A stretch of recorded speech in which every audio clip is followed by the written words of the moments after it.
Gagalingan ko din ba today? Siyempre, araw-araw. Wow! Thank you, Pao. Ingat ka. Ingat ka din. Sa Boy Scout, laging handa. Yes, ka. syempre.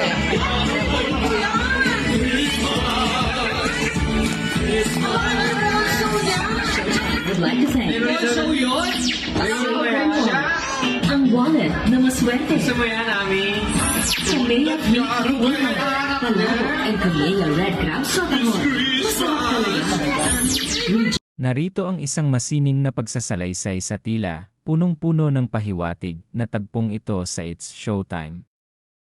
Sa gitna ng masayang kulitan sa segment na Laro-Laro Pick, isang tila simpleng pagbabati ang naging mitsa ng hiyawan at panunukso.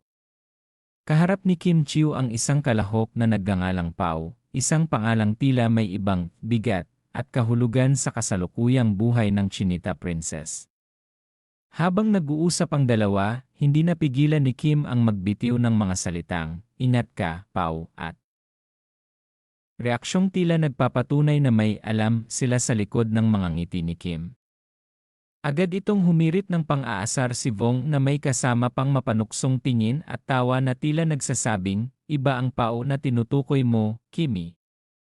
Samantala, hindi rin nagpahuli si Jong sa paggatong sa sitwasyon at halatang komportable silang itulak si Kim sa usaping Paolo Avellino na nagpapahiwatig na ang kulitan sa backstage ay mas malalim pa kaysa sa nakikita sa harap ng kamera. Lalo pang uminit ang asaran ng bandana ng kalahok. Ang bawat galaw ni Kim ay sinasalubong ng hiyawa ng madlang people at ng double meaning na banat ni Vong at Jong na tila ginagawang tulay ang kalahok para pag-usapan ang tunay na ugnayan ni Kim at Paolo.